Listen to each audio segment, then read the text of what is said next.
کہ بےحد خوشی اور اطمینان کی بات ہے کہ یہ سیمینار آج یہاں اس ادارے میں منعقد کیا جا رہا ہے۔ اس ادارے کی اپنی تاریخ کو دیکھتے ہوئے، اس کے مقاصد کو دیکھتے ہوئے، اس نے اب تک جو کامیابیاں حاصل کی ہیں علم و تحقیق کے میدان میں، ان کو دیکھتے ہوئے اور شہر سر سید میں اس کی لوکیشن کو دیکھتے ہوئے یہ کہنا شاید نامناسب نہ ہوگا کہ اس سے بہتر کوئی اور جگہ اس طرح کے سیمینار کے لیے شاید ممکن نہیں تھی۔ اس وقت جو اسلام کو بے شمار چیلنجز درپیش ہیں، ان کو اسلام کو چیلنجز ہم کہیں یا مسلمانوں کو کہیں، اس لیے کہ جہاں تک اسلام کا تعلق ہے وہ تو اس کی تعلیمات ابدی اور آباد کی تعلیمات تو ہمیشہ کے لیے ہمارے سامنے موجود ہیں۔ چیلنجز دراصل ہمارے لیے ہیں کہ ہم موجودہ حالات کے مطابق ان تعلیمات کو پیش کرنے میں کامیاب ہوتے ہیں یا کامیاب نہیں ہوتے ہیں۔ جو صورتحال ہے ان سے ہم کس طرح ہماری رسپانس کس طرح کی ہوتی ہے، وہ مناسب ہوتی ہے، حالات کے لحاظ سے کافی ہوتی ہے یا نامناسب اور ناکافی۔ تو جو جمہوریوں کی چیلنج درپیش ہیں وہ ہر لحاظ سے بہت زیادہ ہے، اسی لحاظ سے امکانات بھی بہت زیادہ ہے۔ اگلے 3 دنوں میں ان مسائل پر، ان چیلنجز کے بارے میں، ان کی نیچر کے بارے میں، اسلام اس سلسلے میں کا رسپانس کیا ہو سکتا ہے ان کے بارے میں، وہ لوگ ان مسائل پر روشنی ڈالیں گے جن کو اس پر روشنی ڈالنے کا پورا حق حاصل ہے،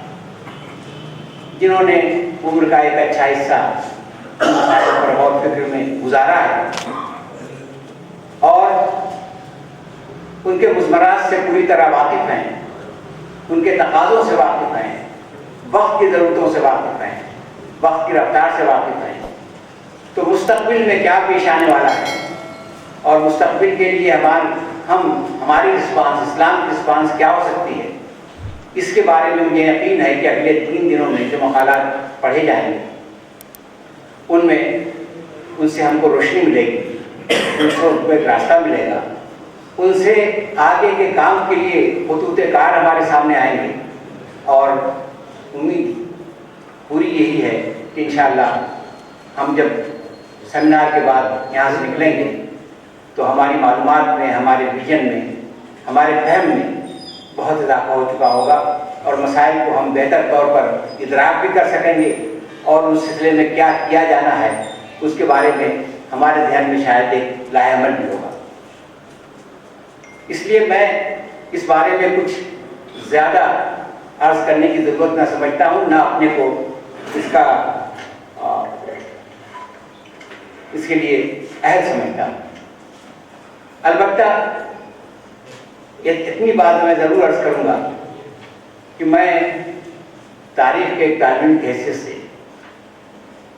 مستقبل کو جب حال کو اور مستقبل کے بارے میں جب سوچتا ہوں تو ان کی جڑیں فطری طور پر ماضی میں تلاش کرنے کی کوشش کرتا ہوں۔ ماضی جو وقت گزر گیا وہ ختم نہیں ہو گیا، بظاہر تو ایسا ہی لگتا ہے کہ وہ ختم ہو چکا، اس کا کوئی واسطہ نہیں، اس کو کوئی ریلیونس نہیں موجودہ حالات سے، لیکن ماضی ڈیڈ نہیں ہے، ختم نہیں ہو گیا ہے، بلکہ وہ حال میں زندہ ہے اور مستقبل کے لیے اچھی یا بری بنیادیں فراہم کرتا ہے۔ اگر ماضی میں وہ کام کیے گئے جو ماضی میں کیے جانے چاہیے تھے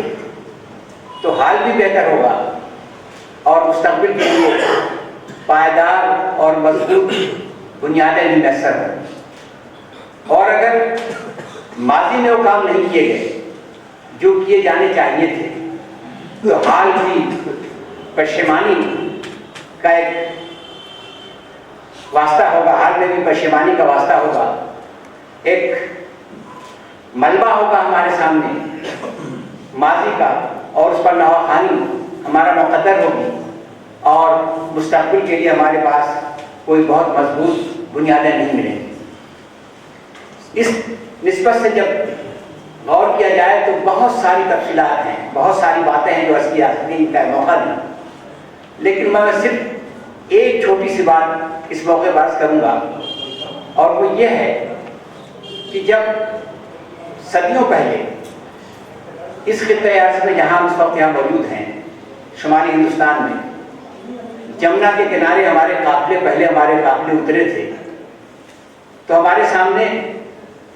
امکانات کی ایک بہت وسیع دنیا تھی اور بڑے چیلنجز بھی تھے۔ ہندوستان کو بر صغیر کہا گیا ہے، بعض حضرات اس پہ اصرار کرتے ہیں کہ بر صغیر نہیں بلکہ بر اعظم ہے اپنی وسعت کے لحاظ سے۔ تو یہاں اسلام کے لیے، اس کے ایک روشن مستقبل کے لیے، اس کی توسیع کے لیے، اس کی تبلیغ کے لیے، یہاں کے انسانوں تک اپنی بات پہنچانے کے لیے، اس خدائی پیغام کو ان تک پہنچانے کے لیے بے شمار امکانات تھے۔ ہماری بے شمار بدنصیبیوں میں سے ایک بدنصیبی یہ ہے کہ ہم نے ان کا صحیح ادراک نہیں کیا۔ ہندوستان میں جو امکانات تھے ان کا ایک واسطہ اس معاملے سے بھی تھا کہ ہندوستان ایک ایسا ملک تھا جہاں کے سماج میں انسانوں کا ایک بہت بڑا طبقہ یہاں کے مذہبی نظام کی وجہ سے ایک ایسی زندگی گزار رہا تھا جو جانوروں سے بھی بدتر تھی۔ اس لیے دوسروں کے علاوہ ان کے درمیان کام کرنے کے امکانات بہت زیادہ تھے، لیکن جب ہم یہاں آئے، ہم نے یہاں اپنی حکومت قائم کی، مسلمانوں نے یہاں اپنی حکومت قائم کی، تو ان کا جو بنیادی نقطۂ نظر تھا، جو ترجیح تھی، وہ بدقسمتی سے ایک عظیم الشان حکومت کا قیام تو ضرور تھا، لیکن لوگوں تک اپنی بات پہنچانے کا دائرہ ان کے اندر نہیں تھا۔ بات لمبی ہو جائے کہ میں اس کو، وقت جو ہے وہ تقریباً ختم ہو رہا ہے جو مجھے میسر تھا، لیکن صرف اتنا عرض کرنا ہے کہ اس ملک میں ان بے شمار بدنصیب انسانوں کو ان سینکڑوں برسوں میں جو انسانوں سے بدتر زندگی گزار رہے تھے، اگر ہم اسلام کی مساوات کا، اخوت کا، توحید الہی کا پیغام پہنچانے میں کامیاب ہوئے ہوتے تو ظاہر ہے کہ صورتحال کچھ اور ہوتی۔ ان سینکڑوں سالوں میں ان بے شمار انسانوں کو جو بے حد مظلومیت کی، بے حد تکلیف کی، بے حد ایک عجیب و غریب قسم کے دن گزار رہے ہیں جس کا تصور بھی ہمارے لیے کرنا مشکل ہے۔ یہ عجیب بات ہے کہ ان تک پہنچنے کا معاملہ تو الگ رہا، ہم نے ان کے درد کو، ان کی مظلومیت کو جو ہمارے سامنے دن رات ہو رہی تھی محسوس بھی نہیں کیا۔ ہمارے پورے لٹریچر میں اس کا کوئی ذکر، اس کا کوئی حوالہ نہیں ملتا کہ ہندوستان وہ ملک تھا جہاں ہم نے سینکڑوں سال تک حکومت کی اور یہیں ایک بڑی آبادی انسانوں سے کس کے بجائے جانوروں کی اس سے بدتر نہیں گزار رہی تھی، لیکن رحمت اللہ عالمین کی امت سے تعلق رکھنے والے مسلمانوں نے نہ تو ان کے درد کو محسوس کیا، نہ ان کی دادرسی کو پہنچے، اور نہ ان تک اسلام کا پیغام پہنچا سکے۔ یہ اتنا بڑا چیلنج جو ماضی کا تھا، وہ اس کا جواب ہم نہیں دے سکے، ہماری رسپانس اس کے مقابلے سلسلے میں تقریباً منفی رہی، اور اسی طرح اور وہ اس کے اثرات حال میں بھی ہیں اور ماضی میں بھی اس کے اثرات مرتب ہوں گے. ہم کو جب ہم اپنی ترجیحات کو طے کریں تو ظاہر ہے کہ ہم کو اس چیز کو بھی پیش نظر رکھنا چاہیے کہ صرف ایک مختصر سا اشارہ تھا. باقی اگلے چند دنوں میں جو باتیں یہاں کی جائیں گی، جو مقالات پڑھے جائیں گے، جو